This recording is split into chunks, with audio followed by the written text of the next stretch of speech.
One of the powerful features of Aspen Plus is the ability to examine how a given independent variable will affect another dependent variable.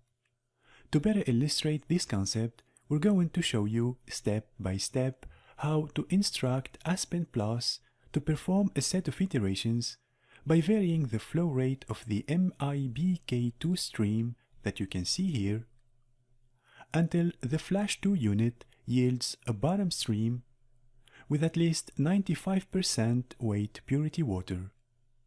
To do that, go to the navigation pane and select the flow sheeting options. Then open up the subfolder Design Specs. Now, at the top of the screen, select the New button and choose a name for this design specification.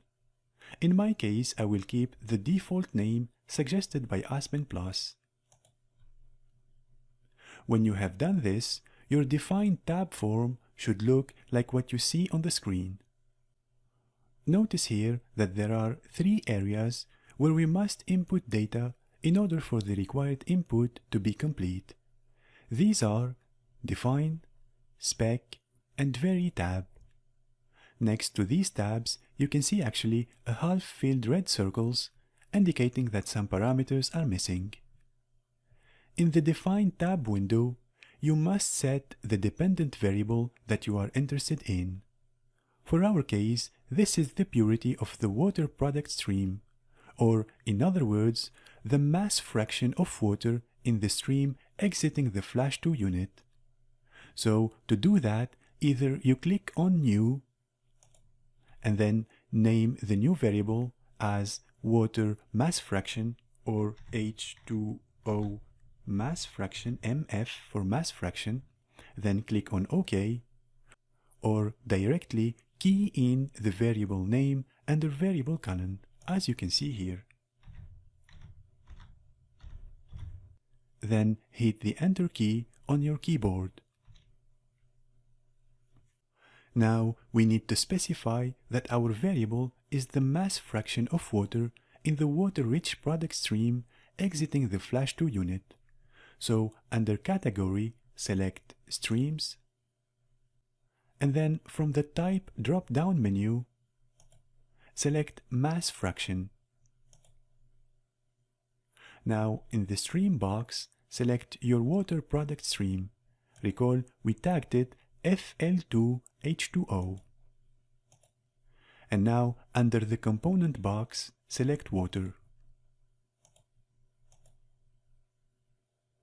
Now you can see a blue check mark next to the Define tab, indicating that for this tab, all required input data are now complete. So we are now done with the required input of the Define tab window, and we can move on to the Spec tab window. Notice here that we have 3 values that we must input into this form. The first, Spec, is the dependent variable that we want to set a target value for. This is the variable that we just defined in the Define tab window as H2OMF. So type in here H2OMF.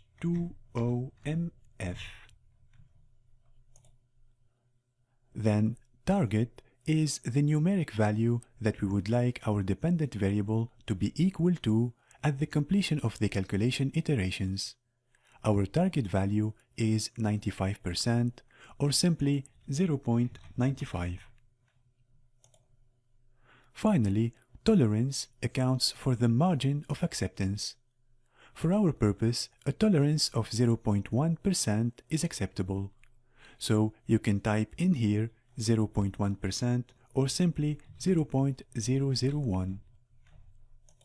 This actually means that we accept the purity to be 0.95 plus or minus 0.001. Or, in other words, we accept the value of the purity to fluctuate around 0.95 by a magnitude of 0.001. Now, after inputting these 3 parameters, the Spec tab window should look like what you see on the screen here, and should have a blue check mark next to it. Okay, now to complete the input for our sensitivity analysis, we must input the variable that is to be varied or manipulated. This is done under the Vary tab. In this simulation, we are varying the flow rate of the stream MIBK2. So, under the type list, select Mass Flow. Now, under Stream, select the stream that corresponds to our second feed of MIBK. Recall, we tagged it MIBK2. Next, select MIBK from the component list.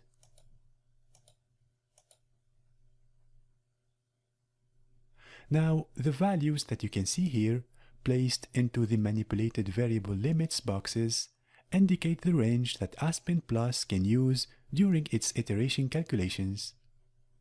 One thing to note here is that the original input value under the stream inputs must fall within the range that is input here. Remember, our original input for the MIBK2 stream is 50 kilograms per hour. So, for this case, we need to set lower and upper limit such that 50 kilograms per hour falls within these ranges.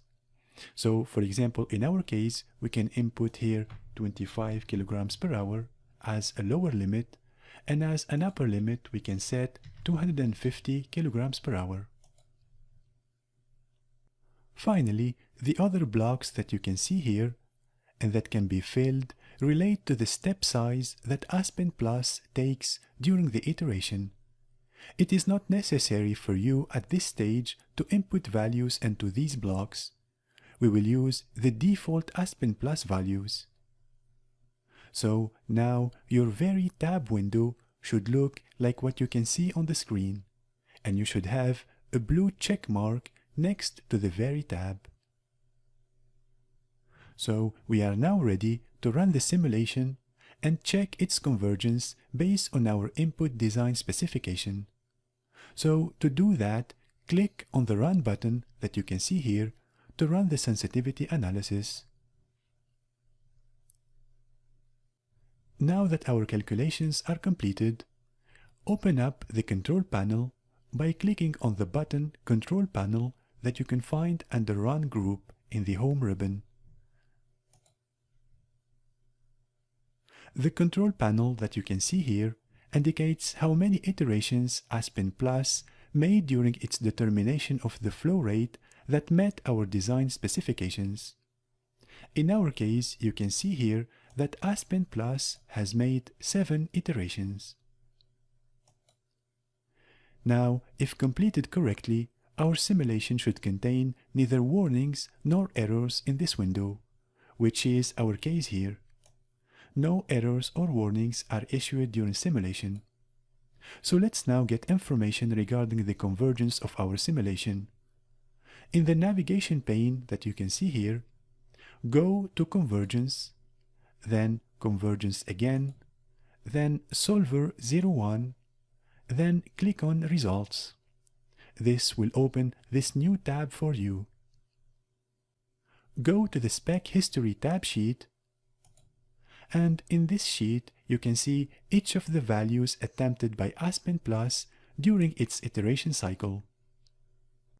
Actually, the Spec History tab sheet is where Aspen Plus shows the number of iterations needed to converge to the final solution within the predetermined accuracy given by the tolerance and the target value.